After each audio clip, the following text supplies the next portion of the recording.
Cura team, welcome back. Welcome to DayZ Technical, and welcome to the technical series on food.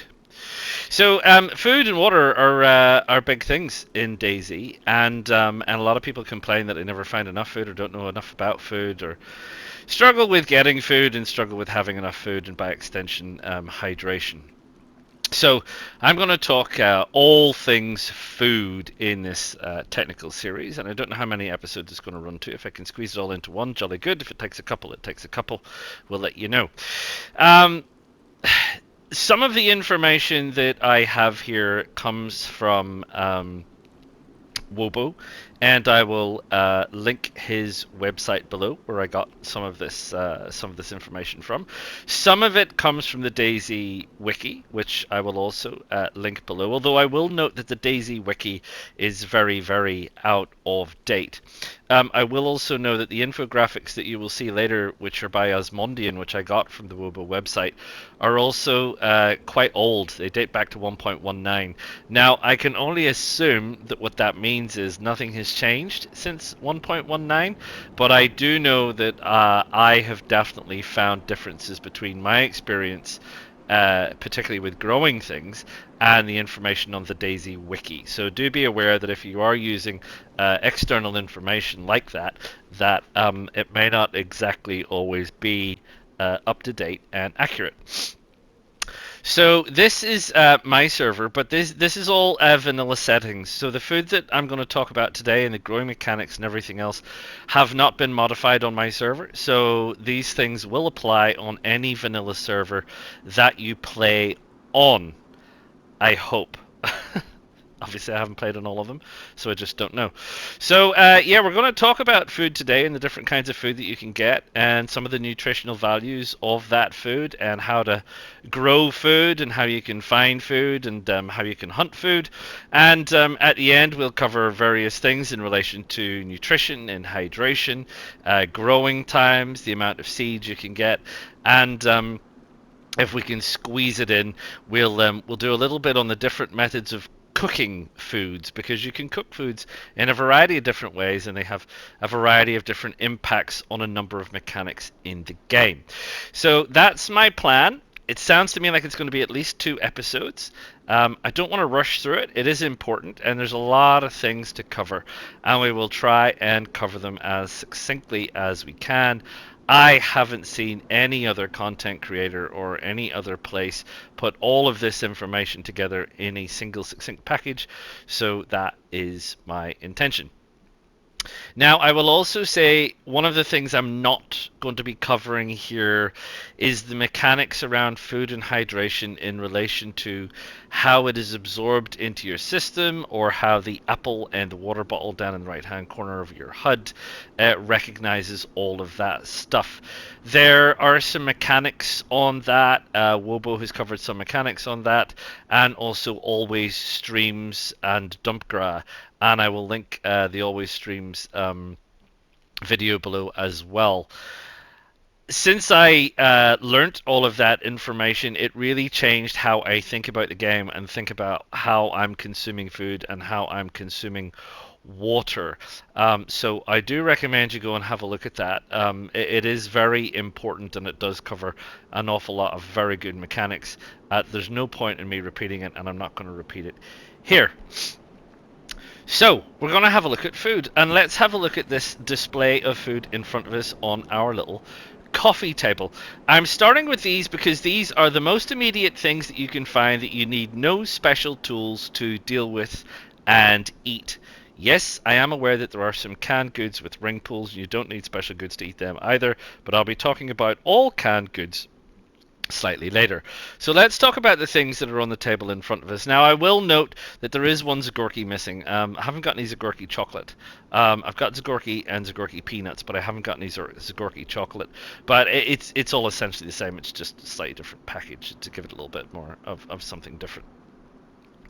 So let's have a look at the first thing. Let's start over here with pica. So this is pica, which you'll find quite a lot of, which is described as processed meat. Mmm, just lovely. Um, Anyway, it's small, takes up one package. You'll find it all over the place. It doesn't weigh an awful lot, and you just open it with R2, as it says down there in the bottom. No drama llama. You've then got something similar, which is the liver pate, which again, goose liver, gourmet meal in some countries. I guess it is. Same again. 1 R2, no drama. We also have brisket spread, which actually says pate on it, and it also says something else that I can't read in a foreign language. Smoked pork spread of an ochre brown. It has the taste and odor of smoked meat. Well, one would hope so. Same again, open with R2. I'll just pick that up. Let's cover our zagorki. This is just regular zagorki, which says a classic flavored wafer. Maybe this means something to the country where Bohemia Interactive is, but doesn't mean a lot to me. Zagorki peanuts. It's zagorki, but with peanuts. You just eat it. You don't need to open it or unwrap it or anything. It's just you just pick it up and eat it. No, not a problem. And it would be a zagorki chocolate, but I don't have it. We'll move on now to the rice. Rice comes in this large bag. You just eat it dry, which is, I mean, I guess it says usually consumed when cooked with water. You can't actually cook it with water, but you can certainly just eat it dry, and you just eat it. And we have here powdered milk, which is dried cow's milk, remarkably long shelf life and is very nutritious. It can also be eaten, but is somewhat dehydrating. So just be aware of that. You know, a lot of the dried goods. We'll talk about salty sticks in a minute, but the dried goods can increase your energy, but reduce your hydration. So you then find yourself needing to drink more water to deal with that. So we have crackers. As you can imagine, just a packet of crackers, a snack to quiet the hunger in between meals. Jolly good, very nice. Again, just eat it. We have chips.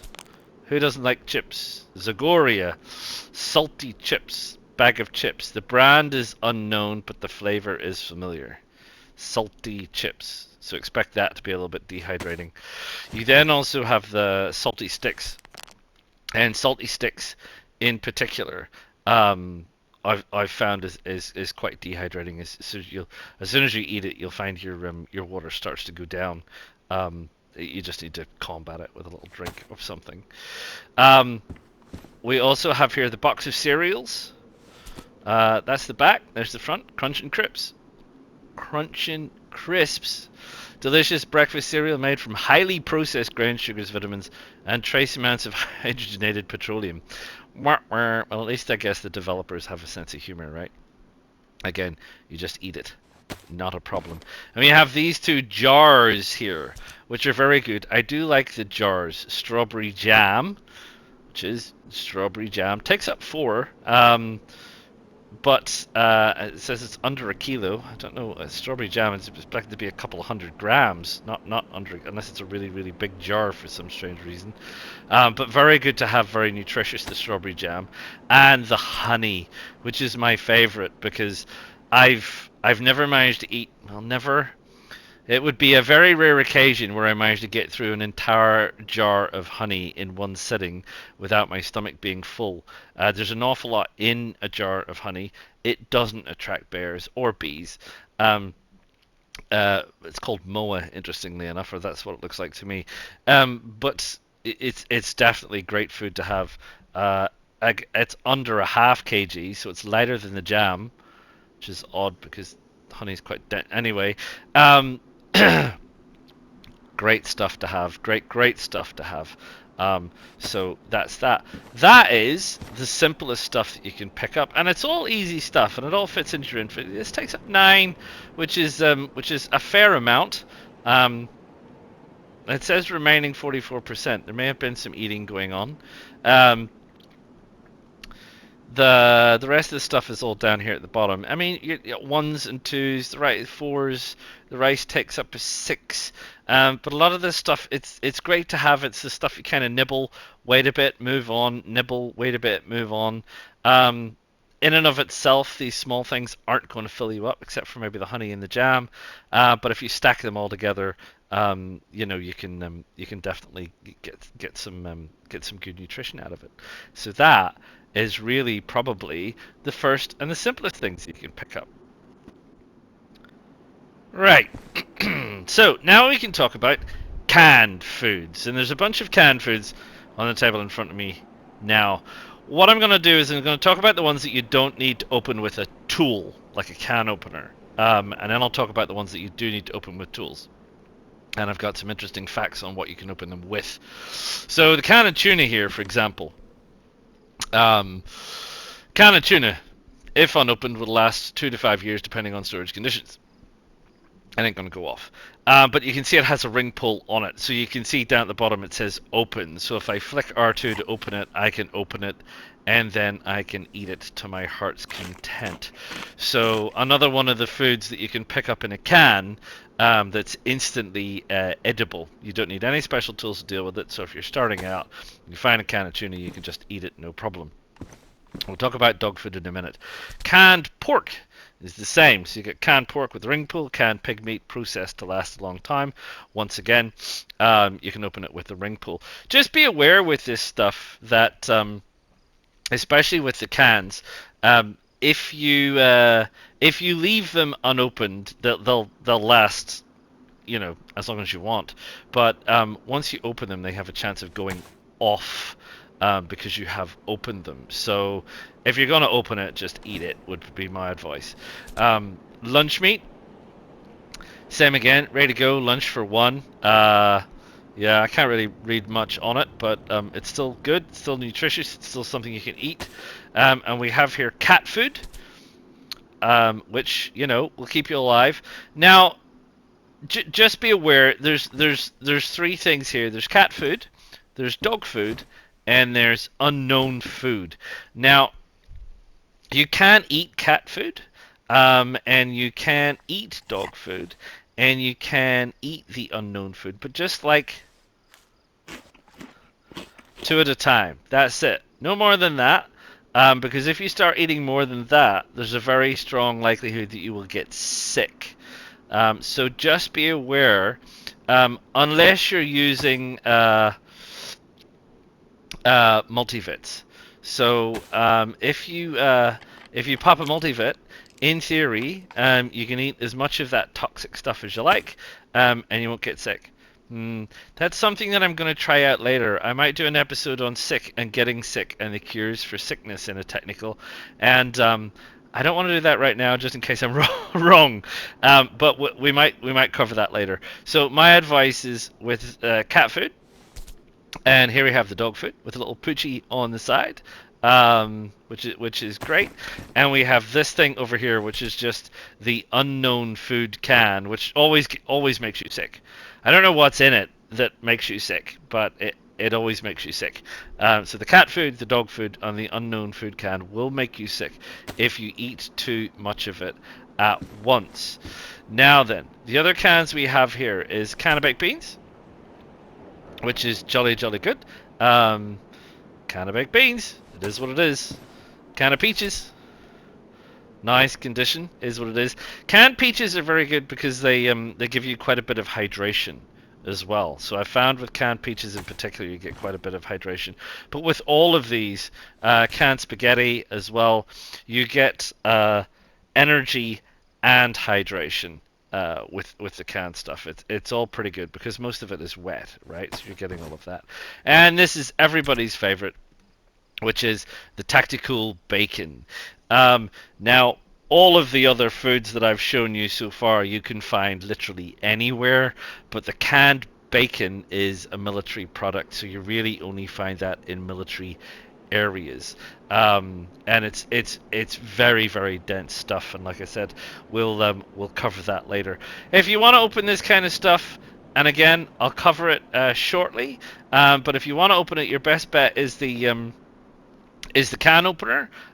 This is a can opener. This can opener is in badly damaged condition, but the can opener is the best way to open cans. There are other ways to open cans, and I'm going to cover them right now.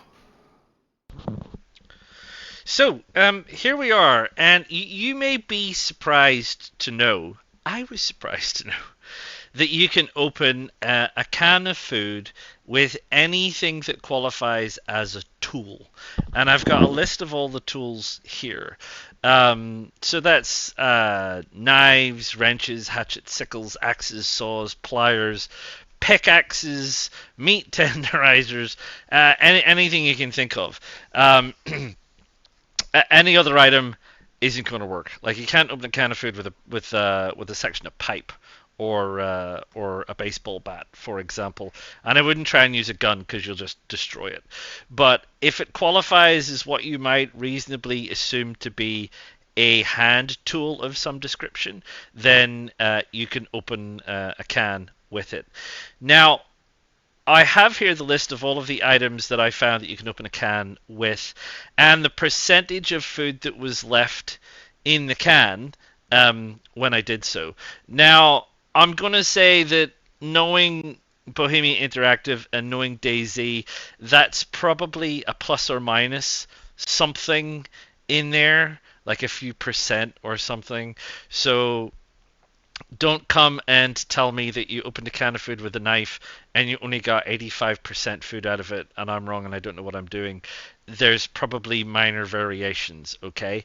This is sort of ballpark figures, could call it averages, I suppose.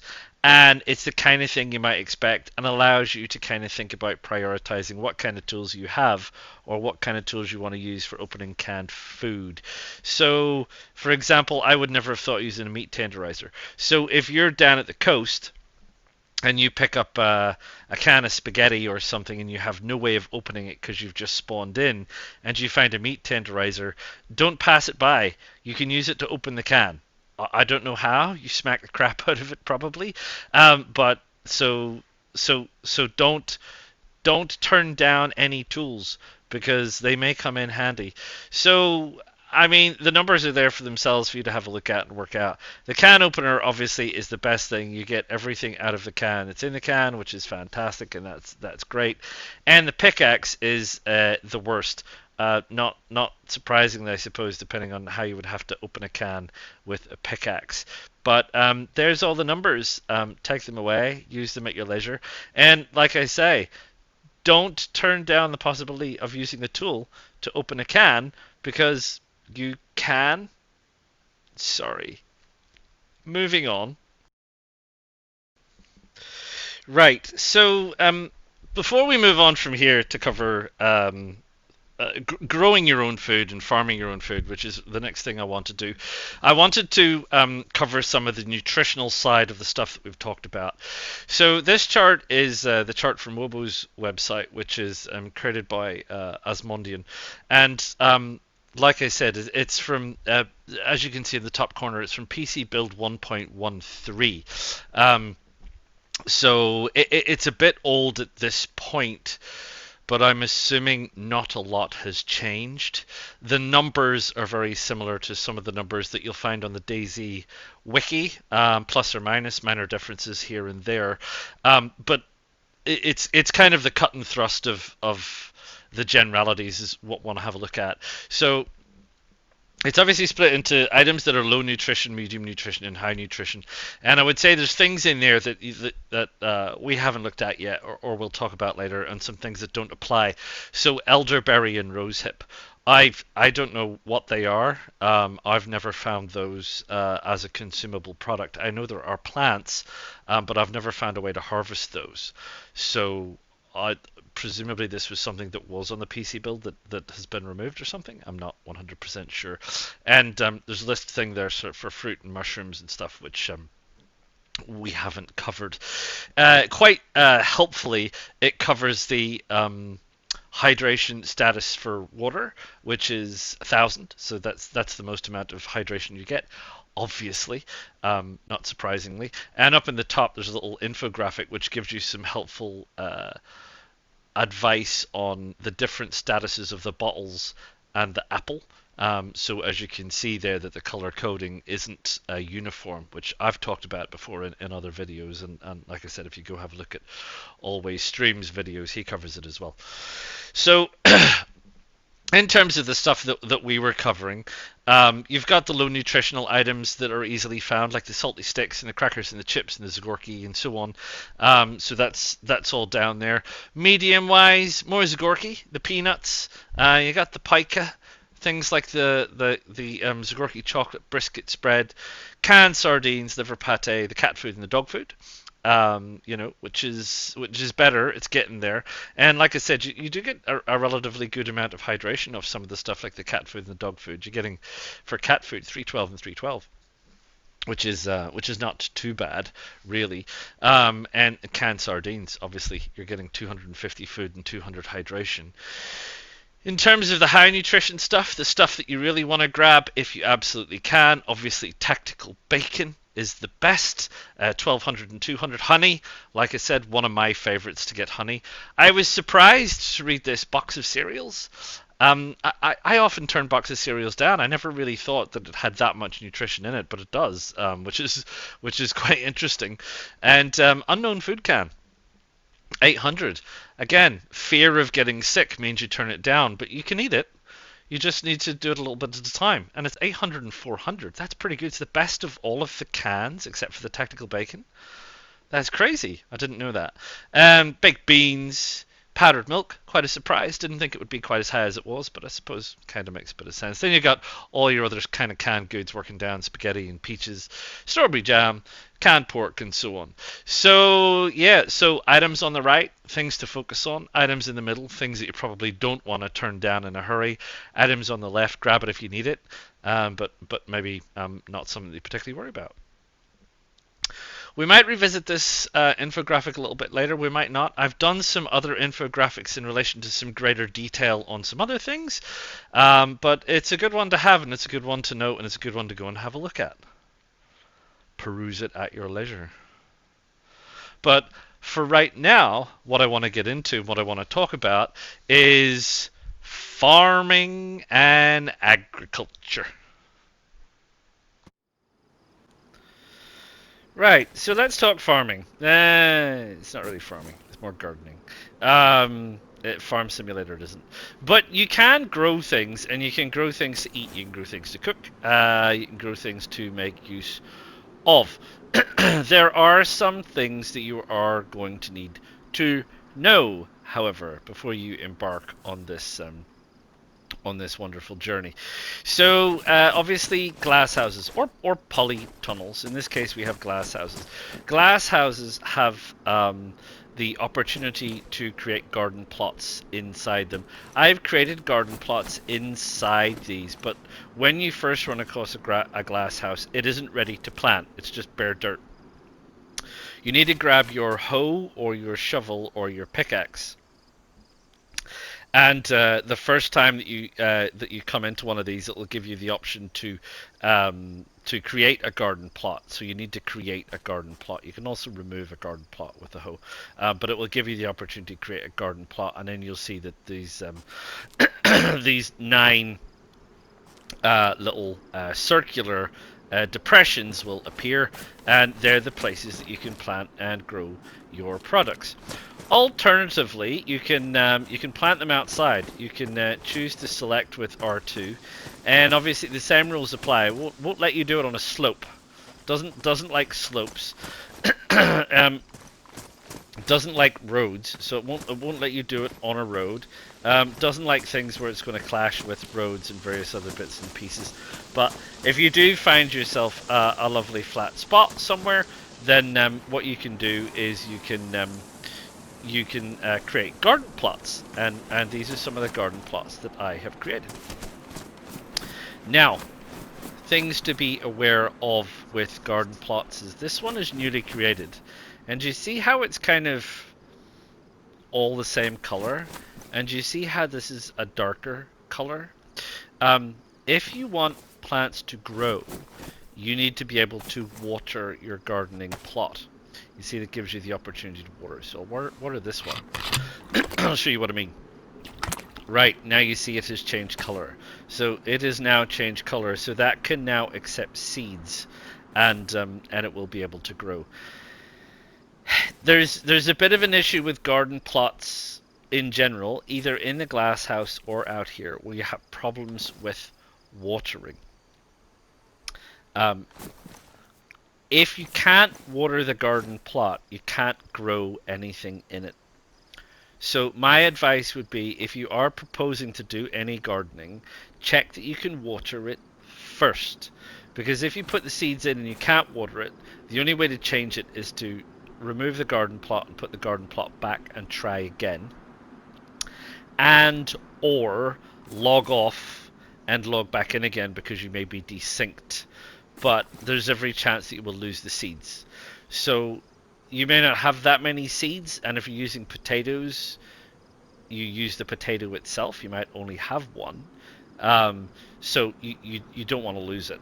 So my advice is check that you can actually use the garden plot first, and the best way to do that is with water. You should always have water about you anyway, whether it's your canteen or whether it's a plastic bottle. You can use a jerry can full of water. So any of those three objects that carry water, or a cooking pot that carries water, you can water with a cooking pot. So if it carries water, you can water it. You cannot water a garden with a can of Sprite or Spite or Pepsi or Nota-Cola or any of that kind of stuff. That isn't going to happen. And you cannot accidentally water a garden with gasoline. So if you've got a jerry can with gasoline in it, you pick up the wrong one, you cannot accidentally water the garden with gasoline, which presumably would kill all your plants. So that's the situation with garden plots. So you can lay them out, you can put them somewhere. They don't like slopes, so this slope is too much. Down here is good. This slope's okay. I put another one on the flat over there. I mean, the other thing I'd say in particular is sometimes, and I've noticed this happen, sometimes if your plot isn't exactly flat, you don't always get all of the harvest of the goods when it comes time to harvest all of your goods. And you don't want that either, because if you're relying on getting this food because you need it for whatever reason, and you can't get it because it's built on a slope and because there's a bit of a bug or a glitch or whatever that prevents you from harvesting it properly, then all of the time that you spend on this will be wasted, and you will spend a bit of time on it, and I'll cover that at the end with I've got an infographic explaining a whole bunch of various bits and pieces. So that is the situation. Now, before we move on to talk about seeds and the different kinds of seeds and the different kinds of plants, I want to talk about something else you should consider before you plant. And that is, there is two types of fertilizing agent that is possible. There is the dragon lime, or the dracon lime, which yields the most amount of product. And again, we'll talk about that later. And if you come up to your prepared plot, you can prepare it with lime. So you can put the lime in, and you get this situation where you get this white effect, which appears, and that means that you've now fertilized it. So it looks different to this, and it will still, this was fertilized. You'll still see it when the plant is growing. Once you pull the plant, you won't, but you'll see it, and then that will be how you can tell. If you don't have lime, one of the other things that you can use is what's called plant material. Now, you get plant material from plants. So if I drop this plant material and I rip this out, it appears on the ground. So this is plant material. So this plant material has no other use in the game but to be a fertilizer. So when you use the plant material, and one plant material does about 3 of these, you have a little bit left over, but it's not enough to do 4. So I usually just turf it, throw it away. Don't want you get this kind of composty kind of looking effect. So that's regular soil, that's the composty effect. So this is also fertilized. So there's three possible, I guess, starting conditions. There's just regular dirt, unfertilized. There's the composted dirt, and then there is the fertilized dirt. And like I said, I'll go over the exact numbers later, but the unfertilized dirt yields you a certain amount, the composted dirt yields you slightly more, and the lime fertilizer stuff yields you more even still. Right, so of the plants that you can grow, you can get seeds in a number of ways. You've probably seen the packet seeds. So we have all of the packet seeds are by Freddie Moose. Go Freddie. So you have they're called packed seeds. So you have packed tomato seeds, and you open the seeds by using R2. I'll not do that at the minute because I want to talk about something about that in a minute. So you've got tomato, you have peppers. This one's a little bit damaged, that's fine. You have zucchini. You have, further down here, you have pumpkin. And you have potato, which is a seed of itself, if you don't know. You grow potatoes from potatoes. There's no such thing as a potato seed. The potato is the seed. So what happens when you open a packet is, let's have a look at the zucchini. You unpack it, and you get the seeds in your hand. So I've got here 6 zucchini seeds in my hand. When you then go up to your area, it says plant. So I plant my seeds. That's 1, that's 2, that's 3. Now I believe this plot was already watered and is still wet. So if you just wait a second, you'll see some little objects appear on the ground. There they are. Little timber frames. This one's going to be last, it looks like.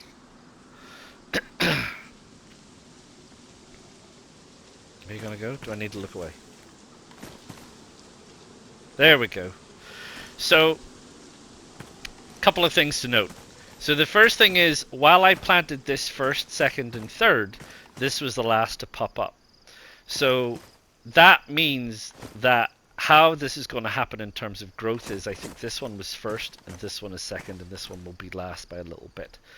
So there's a little random factor in here. So when I'm talking about how long it takes for things to grow, and I'll do that soon, do bear in mind that it's plus or minus, and there is a randomness factor. So while I'll be giving average times, you may find that some plants grow 1 minute quicker than others, and some plants grow 1 minute slower than the average, and so on. So there's always going to be a variation for natural growth, and that's fine. And that's how you plant the seeds. If it's potato, and we'll put a potato in our hand, the potato is really simple. You just put the potato there. Grab another potato. Potato. Grab another potato. And you just stick them in the ground. You don't need to do anything. Just stick them in the ground. And you see these little stakes have appeared. That means my potatoes are growing. So if you plant something in the ground, something will appear. It'll either be a relatively short stake, or it'll be this little triangular structure, or it'll be a tall stake. There's a tall stake over there. There's stakes over here. That means that everything is growing. Okay? If you're still standing there 5 minutes after looking at a pile of seeds, then something's gone wrong. And usually the something that has gone wrong is it's not watered. So this hasn't been watered, for example. So if I was to take some seeds here and pop it here, nothing's going to happen, because this hasn't been watered. And if I come over here, it says water. But if I ignore it and don't water it, nothing's going to happen. If you don't have water, rain, these will get water from being rained on. I think that includes in here. So I think because a lot of these are bust, when it rains, these get wet. If you've already built a garden plot, these will get wet in the rain. If it has rained and you build a garden plot, the ground is not wet. It won't. That's what I did with this one. It had just rained, and I put this here, and you can see it's all still dry. So this would still need watered or more rain. So if you don't have water, you're going to need to wait until the rain is coming. And then if it's raining, that's great. Dig your garden plot. It will get wet. You can put your seeds in the ground and it will grow. You can see these seeds are not growing because this is not wet. And just to prove to you that it will work, let's water it. And bingo, there it goes. So it must be watered. If they're not growing, you probably just haven't watered it. That's all. So that's the situation for that kind of stuff. Now, I'll talk to you about another way of getting seeds, but just while we're on this, so these packed seeds, and like I said, I have an indication of how many seeds you get out of a packet, which I will get to, but it depends on how damaged the packet is. If the packet is pristine, you will get the most amount of seeds, which is the numbers that I will give you later. If it is worn, you will get less. Damaged, even less. Badly damaged, you might get 1 or 2 or 3. You'll get hardly any. So just be aware that in terms of the seed numbers, pardon me, pristine packets are best. But you know, at a push, you'll get some seeds. You just might not get an awful lot. If you want to get seeds another way, you can find a fruit. Now, it doesn't matter if the fruit is raw, or in this case I've got some tomatoes here, which are rotten. I can't eat those. But with a knife, or a sharp implement, so it'll work with knives, it'll work with hatchets. I'm not sure about saws and things. It might well work with saws, but you probably should have a knife. It will give you the option to cut out the seeds. So if you cut out the seeds out of a rotten piece of fruit, because you can't eat it, goes into your inventory, so you need to go looking for it. And I think that was my tomato seeds. Yeah, so I've got a couple of seeds from a rotten fruit. You can also get seeds out of a dried fruit. So this is dried tomato. Where did my... There we are. So let's cut some seeds from a dried tomato.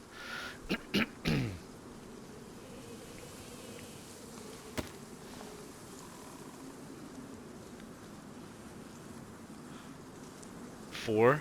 Oh, I think I got 4. Sorry, I was looking at the wrong place. I got 4 seeds out of the rotten fruit and 4 seeds out of the dried fruit. You can stack these up to 20.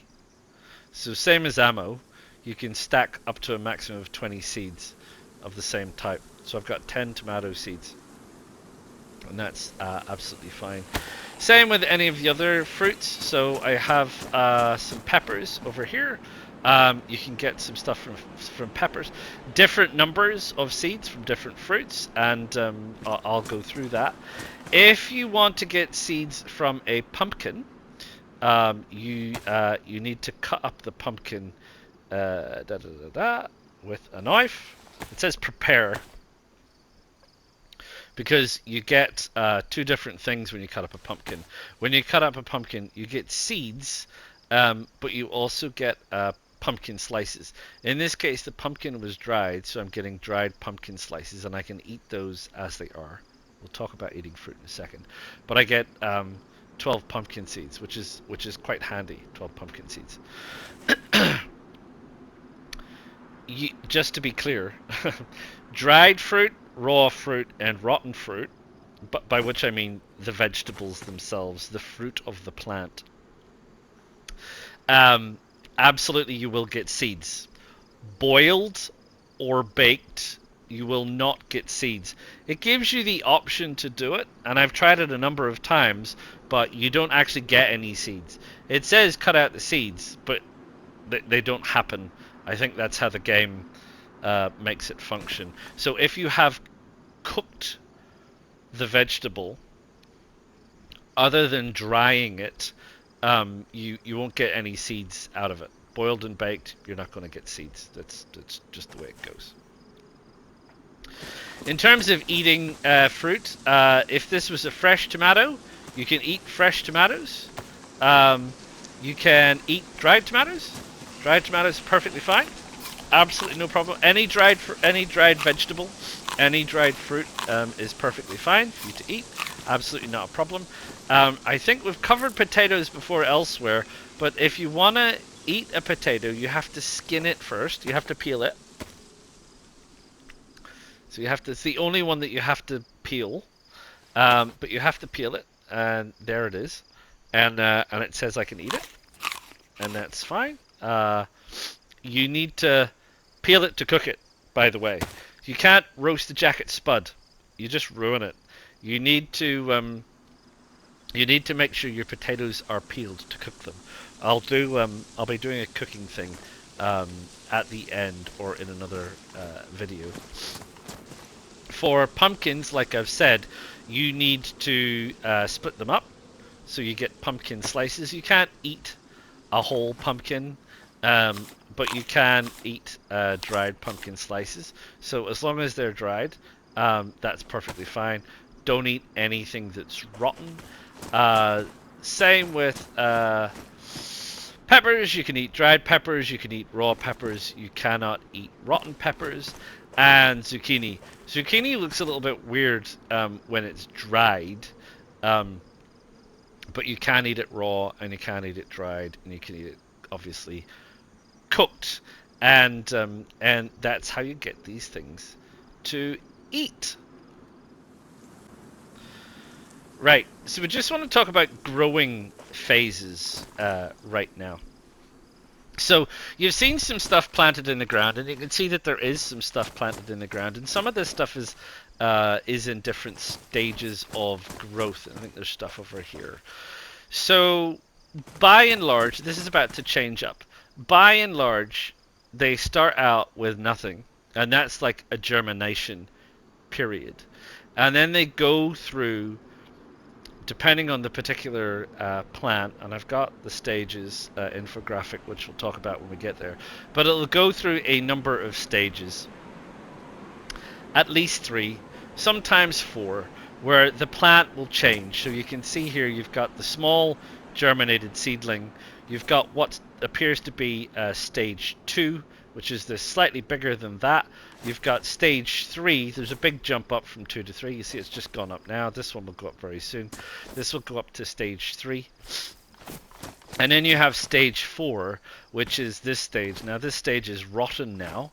You can't use that.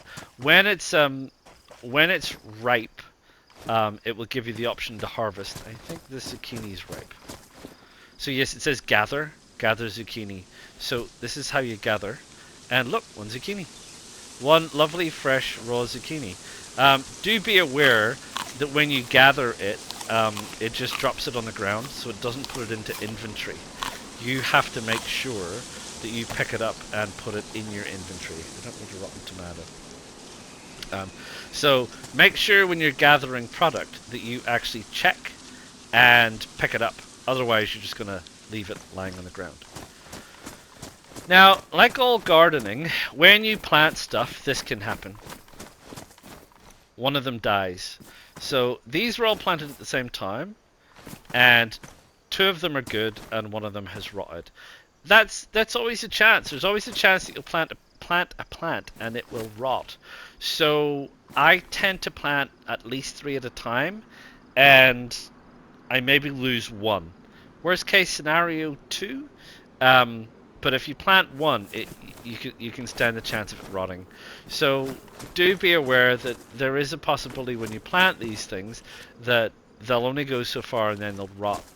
And once they're rotted, you can do nothing with it. You can just pull it out. So you pull it out and it becomes plant material. You can give it a go, give it another go. If you're over here at your plants, you can pull them out, but they obviously destroy them. So unless there was some mistake you made in planting that there, or unless you were messing up someone else's garden, why would you do that? You evil person, you! You're just going to destroy it. So I wouldn't do that. So yeah, so there's different growth stages and there's different yields from each of the plants, and each of the plants' fruits have different nutrition states, and each of them produce a different number of seeds. Now then, just to be clear, it doesn't matter whether you're growing them here or growing them in there. It's the same. The same amount of time and the same amount of yield of vegetable and seeds.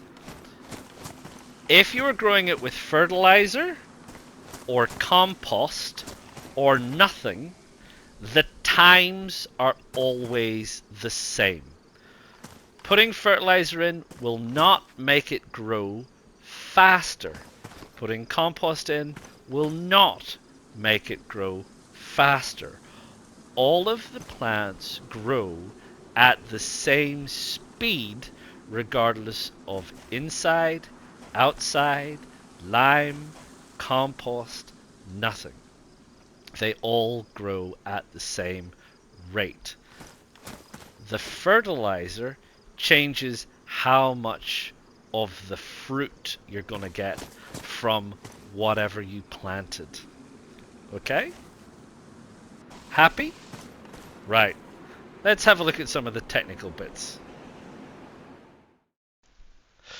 Right, so let's have a look at some of the numbers on this little infographic here. So center at the top is the time it takes to grow the various veggies. And like I've said to you, there are a number of stages. So once you plant it in the ground, there's the germination stage where you don't see the plant above ground. Then there's stage 1, which is like the seedling. Stage 2, which is slightly bigger. Stage 3, which for some of the plants is the kind of end stage really, and stage 4, which only really applies to zucchini, and the total amount of time that it takes. So from this, you can see that zucchini germinates the fastest, followed by tomato, then pepper, then pumpkin, then potato. Potato takes absolutely the longest. And zucchini grows the quickest. 5 minutes between stages for 4 full stages until you can harvest it. And the total time it takes from sticking it in the ground to when you can harvest it is 30 minutes. Tomato comes next, 35 minutes, then pepper, which is 50 minutes, and pumpkin and potato both take 1 hour. Now, I wondered how long it took for things to rot once they ripened, and I can tell you now that I sat and watched a tomato plant for 3 hours, and it never rotted. So quite a long time after it has become ripe until it rots. I don't know exactly how long, but it's more than 3 hours, and I'm sure that's ample time for you to get back and deal with whatever you have to deal with. In terms of the yields of the various things, that is the bottom left. And as I've said to you before, there's the 3 different growth types. You can have non-fertilized, fertilized with plant matter, or fertilized with the lime. And the zucchini is the worst. So you only get 1 from an unfertilized plant. If you use the compost plant matter, you get 3. Use lime, you get 5. Potatoes, slightly better. Pumpkin, better again.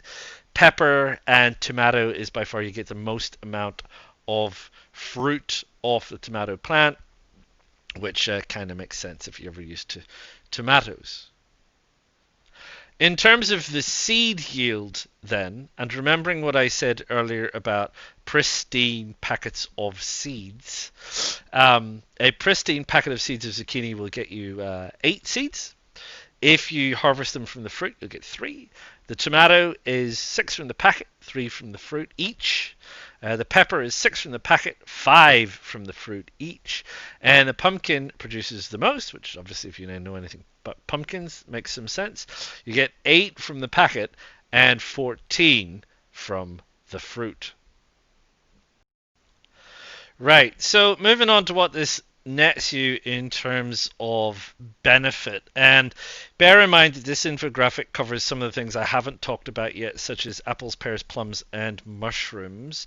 But if we focus on the central part, which is tomatoes, peppers, potatoes, pumpkins, and zucchinis, you will see that there are 4 different states for each of those vegetables. There's raw, baked, boiled, and dried. Raw as they come out of the ground. Dried, you can either dry them on a stove or you can leave them somewhere to dry naturally, bearing in mind that if you leave fruit somewhere to dry, there's a good chance that a proportion of it will rot. Or you can bake it or you can boil it, and there's a number of ways to do that, which I'll be covering in the next episode. So if we have a look there, you'll see that tomatoes are the least nutritious, which probably makes sense because they're small. If we have a look at them raw, that's like 50 and 100. And if you have a look at them out and boiled, it's like 125 and 100. Pepper comes in next, 150 and 75. Potato, 150 and 50. But look at baked for potato, 500 energy. 50 water. Boiled is still 400, so it's really, really high. Potato is really, really good. Pumpkin, slightly better than the potato raw, but not as good baked. It's sort of on a par with the pepper, and slightly better than the pepper when it's boiled, slightly better than the pepper when it's dried. Obviously, dried food has no water to it.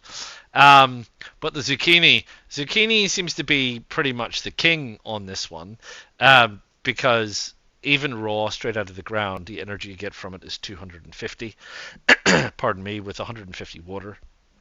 If you bake it, you've got 500, which is pretty good when you consider that, like I've said earlier, a jar of honey is 1,000 and tactical bacon is 1,200. But you also get 150 water off that.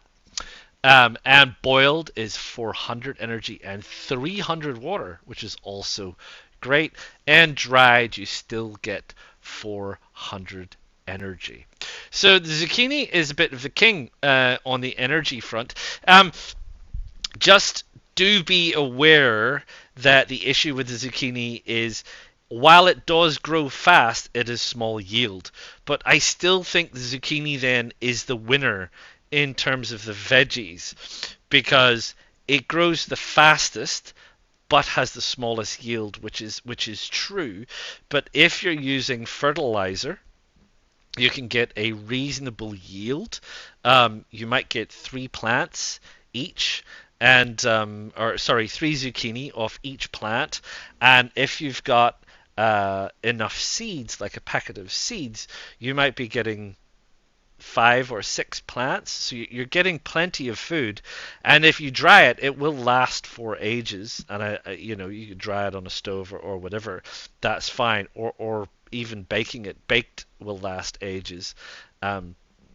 If you feel like you're going to need a lot of water and you've got the opportunity to boil it, you can only boil it in a cooking pot with water in it, obviously. You'll get plenty of hydration from it as well. It doesn't take up a lot of space. It looks weird, but we'll cover that in the next episode. So that's it, I think, for this one. And we'll probably leave it there on that lovely graphic, which quite adequately explains the situation with some of those foods that you can get. I mean, I think it's worth it. The time it takes, once you know what you're doing and once you know how to do it, I think farming is very definitely worth it. If you can. Obviously, bear in mind that on busy servers, it can get a little bit problematic because you have to plant this stuff somewhere and you have to go away, but you're always going to have to come back. And if people are savvy into the growth states of various plants and they come across a farming plot and they see the plants there, then they'll be aware that you will be coming back soon. But as I also said, the plant itself can stay there for quite some time before you have to pick it. Obviously, the problem being is that if another player runs across your plants, they're going to pick them for themselves, aren't they? Why wouldn't you? Anyway, I hope you've liked the first part of this technical dive into all things food. Please do click the like button. Please subscribe to the channel. Please feel free to drop any comments, thoughts, tips, or tricks of your own. And I will see you all again real soon. Ta-ta for now. PlayStation